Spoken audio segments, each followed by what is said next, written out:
No Purpose Without Love is a podcast dedicated to helping you find purpose through the relentless pursuit of God's love. The unfortunate reality is that we are born into a world that does not know God. Since God is synonymous with love, to be without God is to be without love. This podcast aims to bring light to the dark areas of your life so that you gain a deeper connection with love as a person, more affectionately known as Jesus. Jesus spoke often about the kingdom of God, and in the kingdom, love is the why behind everything that exists, including our purpose. I am your host, Dave Guresso, and my hope and prayer is that you will experience the overwhelming love of God so powerfully that you will become love to a world that is still very much without love. God has given me the ability to provide the spark, but He wants to fan into flames the purpose that He has for you, which always leaves a trail of breadcrumbs leading right back to our Father and Creator. Please remember to follow this podcast to continue receiving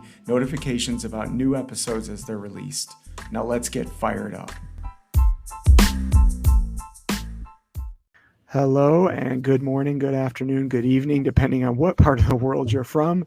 I'm your host of the No Purpose Without Love podcast, David Guresso, where we learn to lead well, live on purpose, and honor God with our lives. Today, I have with me our guest, Miss Jackie Phillips. And Jackie is CEO of Phillips Wellness Enterprises in Riverside, California. She's a highly sought after speaker, best-selling author of 4 books. She's a marathoner, optimal health coach. She inspires audiences of high achievers to enjoy better health through motivational speaking and individual coaching so that they can do what they do best. Jackie has a master's degree in health, physical education, and recreation, and currently teaches wellness classes for foster parents through Riverside Community College. She's a member of the Grove Community Church, where she serves in many capacities. Jackie is also a member of the Riverside Chamber of Commerce, Riverside Lunch chapter of Team Referral Network, Inland Empire chapter of Calif Writers Club,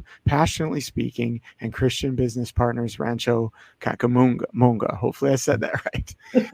Jackie's married to her college sweetheart, and they have 2 wonderful grandchildren and a Labradoodle. They enjoy travel and any activities with their grandchildren. Welcome to the show, Jackie. It's so good to have you here. Go ahead and introduce yourself and maybe just start with telling us the story of how you got to where you are today. Thank you, David. It's fun to be with you today. And that place where I am a member of Christian Business Partners, which is where I met you, is Rancho, Cucamonga. Got it. Cucamonga. Cucamonga. Who would know? It's like, all right, it's just kind of a weird one. Well, it's a delight to be with you today, David. And I wrote my first book, my standalone book called The Winner in You, 21 Steps to Enhance the Winner in You. And that was in 2018. And in 2018, the book was done. It was out. We had the book lunch party. Everything was done. And I was out walking one day, and I heard in my headset, and I immediately went into denial because I'd already written a book. And I felt like my first book, I did tell a little bit of my faith story in that book. And I thought, okay, I did that. And then I automatically went to, well, gosh, what would I write about, God? And I was given a scripture, and the scripture is Romans 7:15. I do not understand what I do. For what I want to do, I do not do. And what I hate, I do. And being the good Christian that I'm not, I did go home and write down everything that was in my head that day, but I didn't do anything. I put it in the drawer and let it sit there. And then all of a sudden, March of 2020 came along. And we all know what happened in March of 2020. We hit the big Q word, quarantine. And then I didn't have any more excuses. And again, I heard God say, write my book. Well, what I write about? Write about faith. Oh my gosh, God, do you know how much I've struggled with my faith? Of course I do, Jackie. I've been there the whole time. Oh yeah, that's right. I remember. So my faith has not been it's been an upward climb, which is the title of my second, An Upward Climb Toward Faith. I was raised by a Christian mother who I can still see in my mind on her knees praying at bedtime. Attended a small Presbyterian church in southwestern Ohio, and grew up that way. But I never really knew Jesus during that time. I understood God, but it was like I didn't quite get that there was supposed to be a relationship with Jesus. And then I went to college and I found boys, beer, all those kinds of things. Met the man of my dreams, who's still my husband after 57 years. And as soon as we graduated, he went off into the Air Force to flight school. And that was the Vietnam War. And all we did was party hardy because we didn't know what tomorrow was going to bring. Tomorrow could bring his airplane going down in the middle of Laos or Cambodia or Vietnam. He did go to fight that war and had 167 missions over Laos and Cambodia, came home safely. But we had decided we didn't want to have children until he came back. I didn't want to be a single parent raising a child. So when he came back, we thought that it'd be a very simple thing to do to make a baby, but it wasn't to be for us. And we were still just going along in this crazy lifestyle, not really doing bad things. We just were far from God, not close to God at all. And then in 1977, I was doing laps at a pool in Zweibrücken, Germany, where we were stationed. And the lifeguard called me to the side of the pool and said, "You have a phone call." I went to the side of the pool, and it was my husband saying that our best friend had just been killed. That's his F-4 Phantom flew into a mountain, and he didn't get out on a routine training mission. This was a man like my husband who had a lot of missions over Vietnam, came home safely, and something happened, and he flew into that mountain and never got out. You can imagine, losing your spouse is horrible to start with. But there Cindy was in a foreign country. We were about 100 miles from where she was. And she didn't know anything. Your spouse, the father of your two small children, your sole provider, all of a sudden gone, just like that. She had so many awful decisions to make. Where would she go to live? Where would she bury Mike? What was going to happen with her life? And the Air Force sent my husband, his name's Dick, to be with Cindy, and I went too. And we stayed with her for a couple of weeks, helped her get ready to go back to the U.S. All those mundane activities, like library books checked out, laundry at the cleaners, all those things that you have to do, the mess of your life that's just kind of sitting out there. But her faith was incredible. We went back to the U.S. with her and her two girls. As I said, they were small, 4 and 7. And the whole time, she just knew that God had a bigger plan. She didn't know what it was, but she was willing to go along with whatever God's plan was, even though she was in horrible pain. So after being with her for 3 weeks, we finally went back to Germany. We're on that airplane looking at each other and going, we need to go back to church. So we did. And about 7 weeks later, we got a notice from an adoption agency. They had a little girl for her. So people say, oh, that was just a coincidence. We don't think so. That was a Godstance, because we had made the decision to go back to trying to be in a relationship with the Lord. And I just put it that way, because it took me some more years after that before I finally said, okay, God, I can't steer this ship anymore. You've got to do it. Please take over the wheel. And I did that. And that was 40 years ago. But as you can see, my faith has not been a nice, continuous, people tell these nice stories. Mine's kind of messy. And that's okay. So that's a little bit of how I got to where I am today. And I've written about that story in my book, plus just all the other things that I think people struggle with their faith. I think everybody struggles with their faith, but it's not something that we necessarily want to admit. It's like, oh yeah, I have a perfect relationship with God.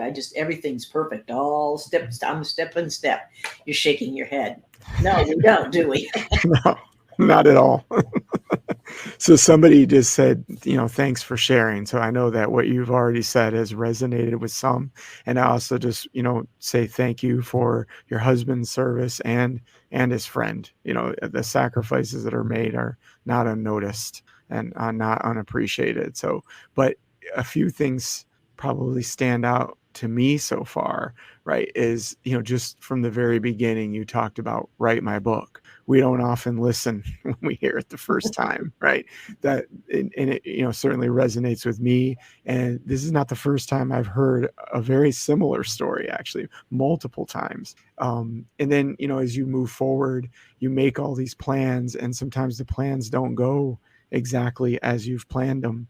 Tragedy strikes or things change, and then we have to learn to adapt to God's leading in those places where normally we'd want to power through, but sometimes life doesn't give us a choice, right? And so there's definitely some things to be learned there in sharing your insights. Now, you have been married how long? 57 years. 57 years. Got That is married when I incredible. was 5. Absolutely. Well, I wouldn't mind just hearing for folks to get to know you. I think that's an incredible accomplishment to be able to stay married for that long as well. I don't hear that very often, I Jackie. know. So share with us some insights on that. What does it take to have a successful marriage for that long? Well, I don't think either of us entertained the idea that we would quit when we started. So it was a mindset. We decided that we were going to be married, and we decided we both came from, this is not to say that this is a prerequisite, but both of us came from families where there were long-term marriages. My in-laws were married for over 50 years, and my biological father died when I was 25. My mother still would have been married to him if that had not happened. But then her second husband, she was married to for, I think, an additional 20 years. And he passed before she did. So that was our role model, marriages that last. And I think that's something that is kind of being lost today. As you said, it's unusual to see marriages that have lasted 57 years. And it's just, we just look at each other and go, how do we ever get here? We're not too sure. I never thought I would live to be, when I was young, to live to be 57 years old, let alone be married now. And we feel like we're very fortunate because both of us are still in excellent health. That's great. And able to do the things that we want to do. And we're just trying to live moment by moment because, we know so many people who are suffering from health issues that they can't do what they used to be able to do. And so we're talking about faith, right? That's a big topic of this discussion. And I just celebrated 20 years with my wife, and sometimes people will look at you and they think, man, you must have just had such a perfect, loving marriage. No. When we think about faith and what it takes to get through those years, I can tell you just from the 20 that I've gone through so far, it hasn't always been easy. And it's required a tremendous amount of faith and walking with God to even be able to get through some of the challenges. And I know you'd probably agree. So, share with us a little bit more about how your walk with Jesus and the faith that you have has not only, gotten you through the hard things in marriage, but, just the rest of life's challenges leading up until now. Well, you have to be surrounded. For me, I just have to say it that way. I believe it's really important to be surrounded by a community of believers. And you and I are part of an organization called Christian Business Partners. And that's wonderful. We begin a business meeting with prayer.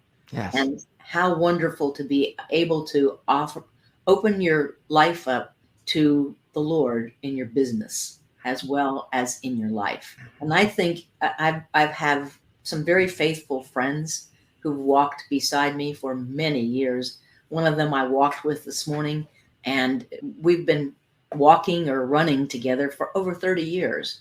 Now that's the kind of friend that is there.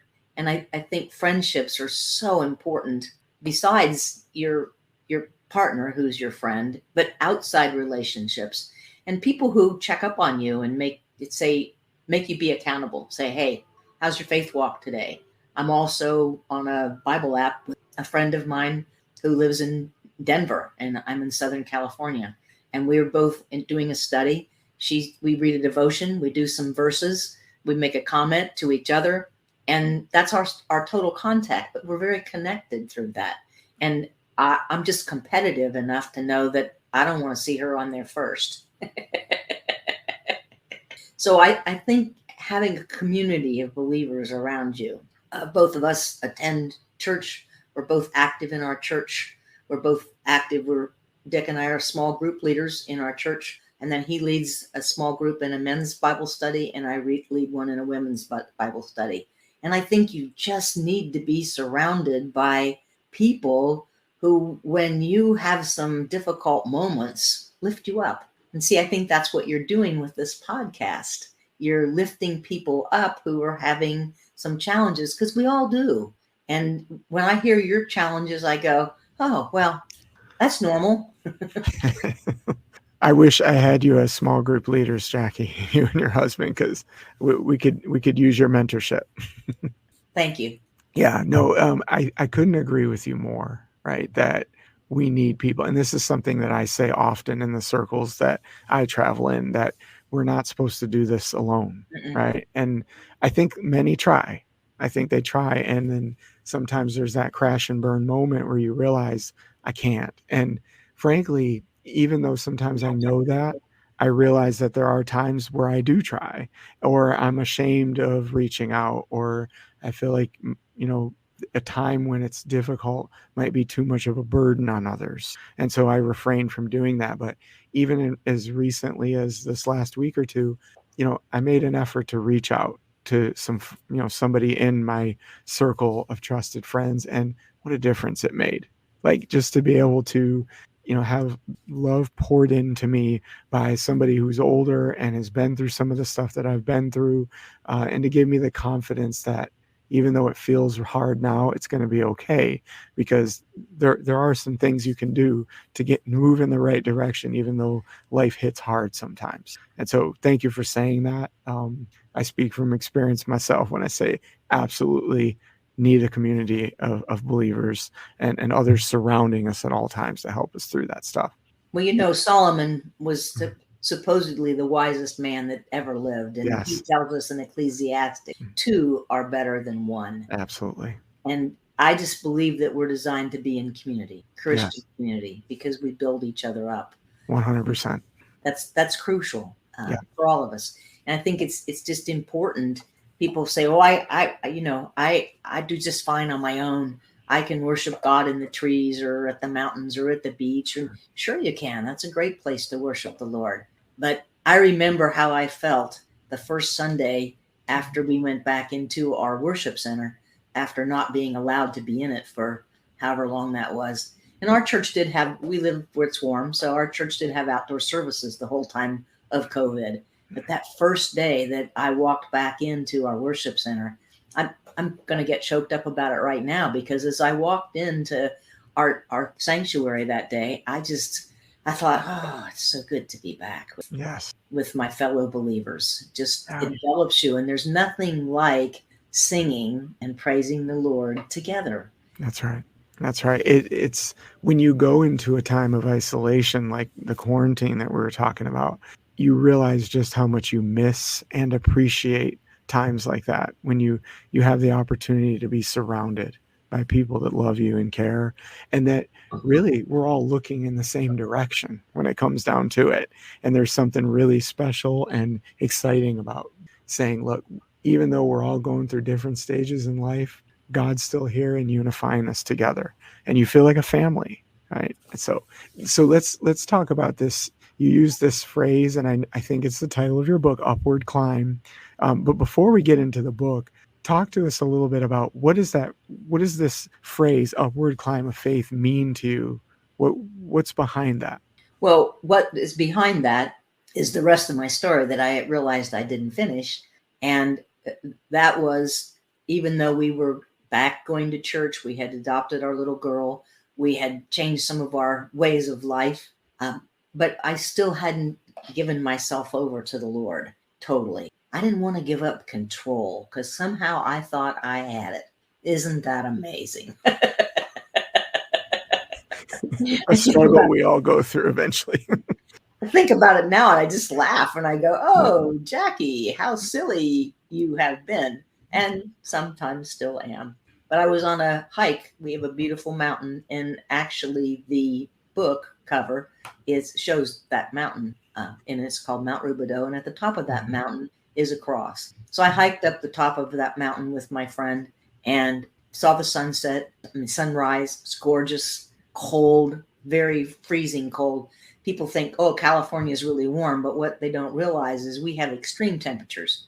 It'll be 80 and then 35 in the middle as you wake up. So sunrises in December can be chilly. It was very cold. And we got up there and she's talking to me. She said, we saw this beautiful sunrise. We prayed.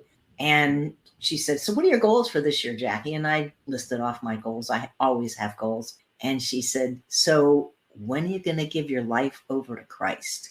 Wow, what a question. It was a terrible and a wonderful question at the same time. Yeah. Understood. She said, I'm going to leave you up here. Mind you, it's freezing cold. I didn't know, because we went up some back way and I really didn't know where I was. So she said, I'm going to leave you here and you can pray and figure it out. I went, okay. So she did leave me and I did stay, and I did some soul searching and some praying, and finally found my way off the mountain. And I called my pastor and I said, Bill, I need to talk to you. He said, that's fine. Let's do that. So I went to his office and we went for coffee, and he talked to me and talked to me and talked to me. What are you afraid of, Jackie? Giving up control. I don't know. And in the middle of the afternoon, we went back to the sanctuary. He said, so are you ready to give yourself over to Christ and say he needs to be the captain of your ship? And I said, yes. And I was filled with this incredible sense of joy that I still have today.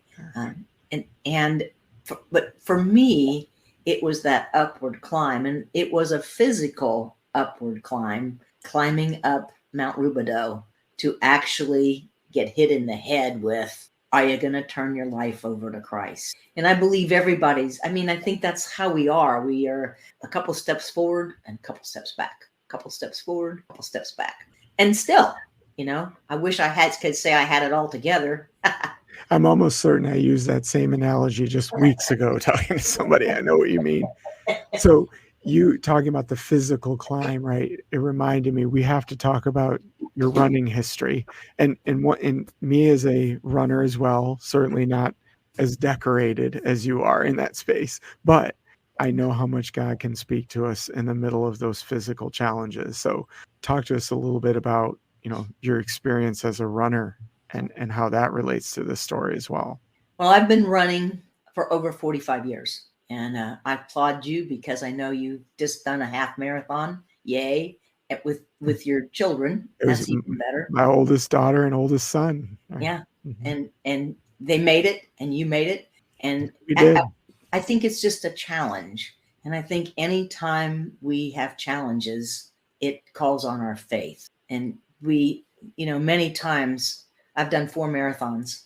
And many times I talked about this friend, and that same friend trained with me we did 3 marathons together, and I did 1 without her. But when you run a lot of miles with people, you really get to know them, ins and outs, everything's. I started running because I was skiing in Austria with my husband. He was stationed in Germany, and first day was great. Second day at the bottom of the hill, I crossed my right ski over my left ski, tripped, and my bindings didn't release. I can still hear the ouch. Of the bones in my lower left leg as they just shattered. Next thing I knew, I was waking up in a recovery room with a cast from my toes all the way up. And I spent 6 months in a series of casts, never being able to put that leg down. So when the big day came to get that cast off, I was so excited. I had a pin through my ankle. They came and they took a reverse drill, take that pin out. Thought it would hurt. It didn't. And then they cracked the cast off they use a saw, and you're just praying that the guy on the other end of that saw knows how deep to take that little puppy because your leg's in there. Yeah. Yes. It's a scary thought, bringing a saw anywhere near your leg, isn't it? Yeah. So this little circular saw is going really fast. Making a sound you never want to hear. No. So they cracked the cast off, and I looked, and I was in my young 30s what had been a healthy 30-year-old leg was this shriveled, withered, atrophied leg. And they tried to help me stand. My heel missed hitting the floor by this much. That's how much my Achilles tendon had atrophied. The kind army surgeon, I use that term loosely, looked at me and he said, well, you're always going to have a limp and you'll never run again. That was the day I decided to run. Now, challenge accepted.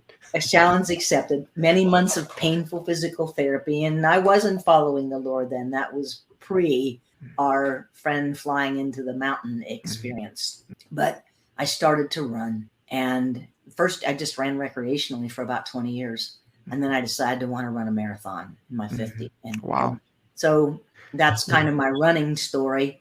But when you're out there beating feet, you're singing songs, you're doing whatever you can to just keep yourself going, because all runners, I'm sure you hit it, and you hit it with your kids. It's called hitting the wall. And it's when you just don't think you can take another step.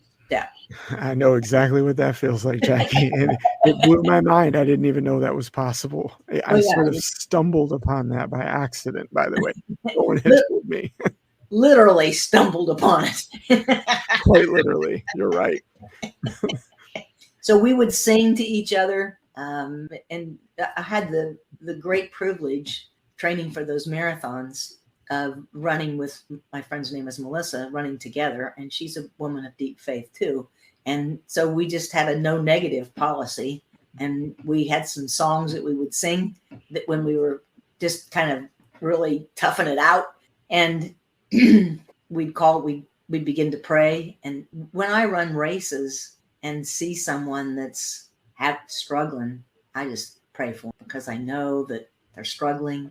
And that's about all you can do. You just say, Lord, just help that person to step by step. That's everything for me, is step by step, which is why I named that book that, Step by Step.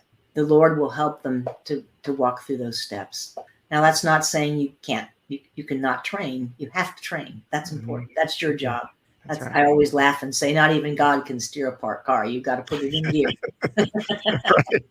Absolutely. Just listening to you talk reminds me of when I did a different half marathon, not the one that we had just talked about, but I had got to the last mile or two and I didn't feel like I could go any further.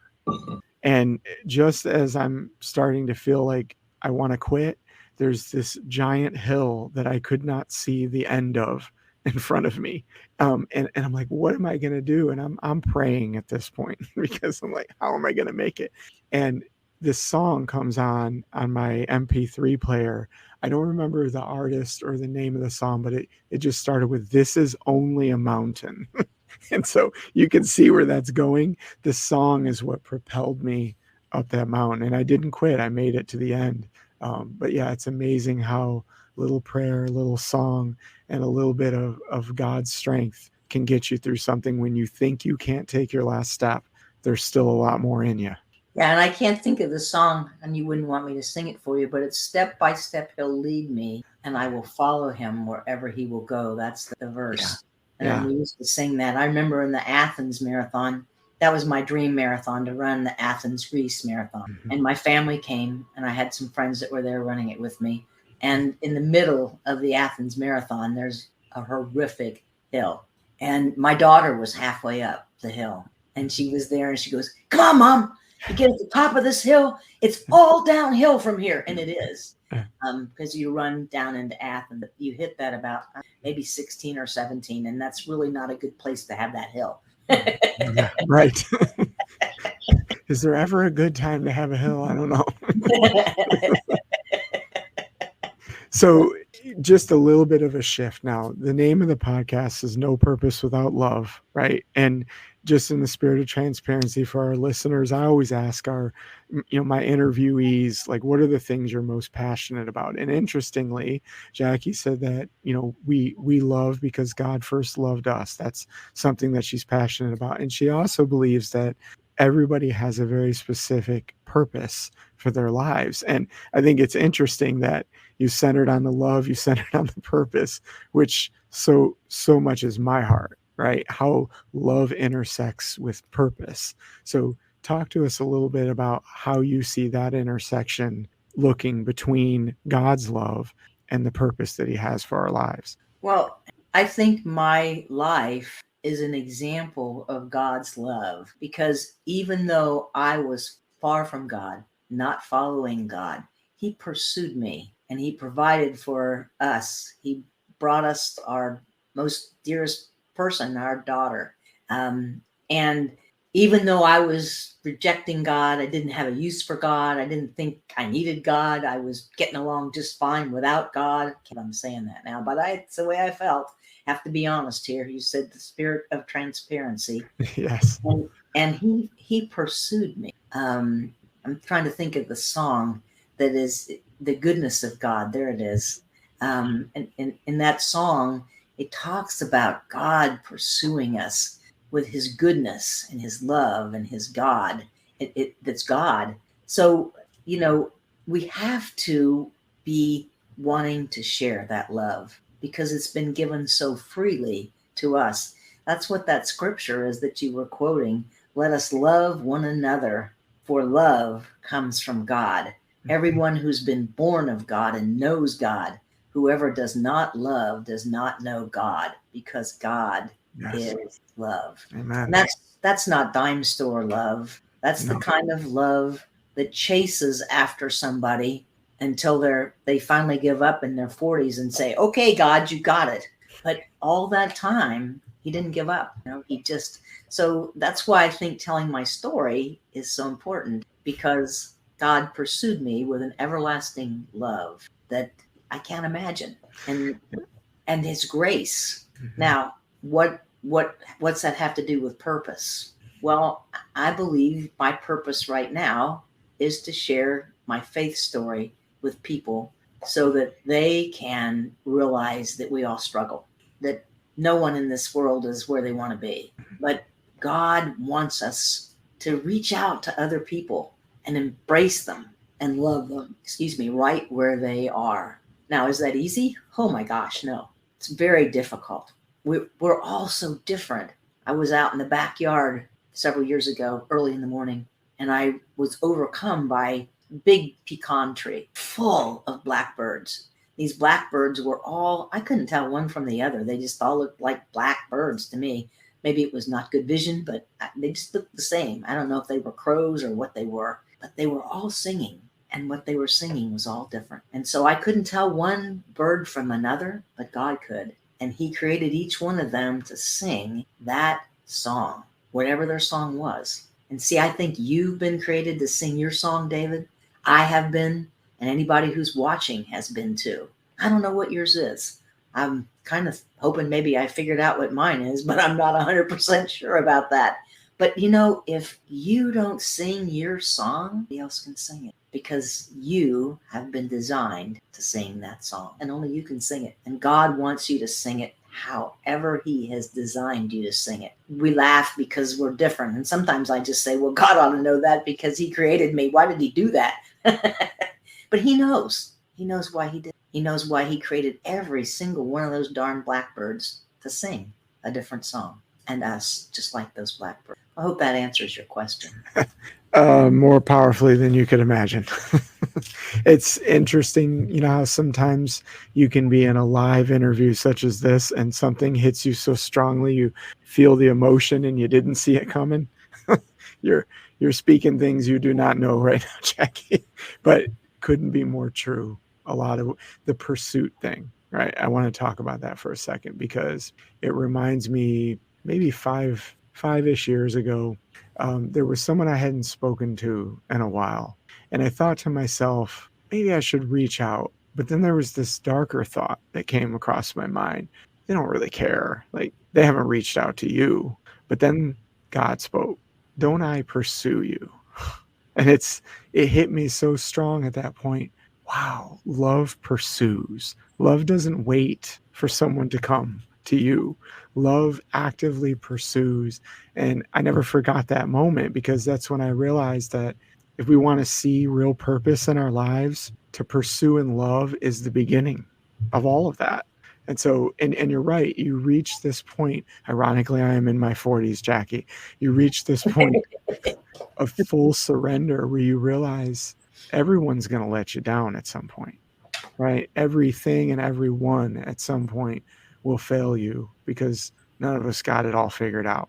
It is an upward climb. And because it's an upward climb for you and it's an upward climb for me, we're going to make some mistakes and stumbles along the way. But God never fails. It's the goodness of God that never fails, like you were saying. And even in the surrender, even in the mess, He's there to pick you up. And it's a beautiful thing. And it is hard to fight back tears sometimes when you think about it, because He's that good and you can trust Him that much. So thank you for sharing that. Oh, you're welcome. I just always have to remember love is a verb. Yes. And a person. All right. So as we begin to wrap up, tell us about your book, Upward Climb. My book is called An Upward Climb to Faith, and here's a copy of it. Whoops, got to get that in the camera. And you can see that's me climbing up with the cross in the background. And I love to talk to people about faith, podcasts, any kind of speaking opportunity. So that would be my ask today. If someone needs a speaker, I would love to be a speaker. I can speak anywhere online, which is good. And I only cover about a 40-minute radius for speaking in person. We do things in Traffic Center, California by minutes, not miles. So that book is on Amazon if someone's looking to find it. And it is also on Audible, or I can provide my website has a streaming link where a person can just have it streamed directly to their iPhone from Awesound. That's AWESOUND. And all you have to do is click on the link and it'll get you there. Plus you can also do some, there's a couple freebies on there too. Excellent. And so for those listening, we are streaming to LinkedIn, YouTube, and Facebook right now, but this is also going to be published to Spotify and Apple Podcast. The links that Jackie is talking about will be posted in the description of those podcast episodes. So if you're interested in making contact with Jackie, feel free to put it in the comments on any of the social media platforms as well. Jackie, finish with this. What is the ultimate message that you want the listeners to hear today? Faith is an upward climb. Keep climbing. Absolutely. And we will. And God's with you. So thank you so much for joining us today, Jackie. This has been a pleasure. I really enjoyed having this conversation with you. It's been inspiring and has certainly encouraged me today. I've enjoyed being with you today, David. Yeah, you as well. So for those of you listening, remember, as always, to lead well, live on purpose, and honor God with your life. And thanks for listening. Remember to subscribe if you like the podcast. Have a great day.